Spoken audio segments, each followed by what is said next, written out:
So the first day at this year's World Cup is done and dusted in the books, with both co-hosts picking up victories. First up, it was New Zealand who managed to beat Norway by 1-0. Hannah Wilkinson with the only goal of the game for New Zealand, and that means they have picked up their first ever win at a Women's World Cup. Fantastic atmosphere in Wellington for the co-hosts New Zealand. Really close game. However, I think it was very disappointing on the side of Norway. Didn't really get going, didn't get their attacking line of Frida Leonards and Mornham, Carolina Graham Hansen, Ingrid Engen in the game at all, so it made it easier for New Zealand's defence, and in the end New Zealand got their quality through and managed to get the all-important goal to earn them the victory, and their first ever victory at a World Cup. Like I said, early on in the second half, fantastic ball from Jackie Hand, squares it to Hannah Wilkinson, lovely finish past Aurora Mikkelsen in goal of Norway, and that gave New Zealand an early 1-0 lead in the second half. However, later on in the game they did get they got a penalty that could have doubled their lead. However, Rhea Percival's shot missed, and as it hit the post. To be fair, I think New Zealand thoroughly deserved the win, looked the more likely to score.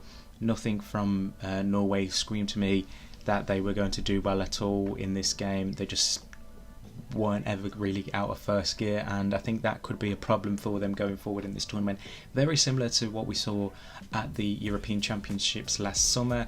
They just couldn't get going, and it was just really hard for them to pick up any sort of momentum, create anything meaningful or too deadly for New Zealand's backline and goalkeeper to deal with. There was the one odd chance for Frida Leonards and Mornham, one for Guru Wrighton as well, but they were mere half chances, if that at all. But yeah, absolutely fantastic scenes at the end. You saw the emotion, what it meant to them. Obviously, such horrible incidents in the morning over there in New Zealand to wake up to with the shooting that happened. Obviously, our thoughts and prayers go out to the family and those of families and friends of those affected in that terrible incident. But then to end that day on such a high with New Zealand winning their first ever match is just absolutely fantastic to see. And the second game of this year's FIFA World Cup finished 1-0 to Australia against the Republic of Ireland. A fantastic end-to-end game, really close battle. Australia deserved winners in the end, created the much more clear-cut chances throughout the majority of the game. Obviously having to do so without Sam Kerr, who missed that game and is out of their second game against Nigeria with a calf injury, but Steph Catley managed to step up and score the decisive goal for Australia from the penalty spot after Marissa Shiva gave away the penalty. Fantastic penalty from Catley, put it right in the top corner to give Australia the lead early on in the second half.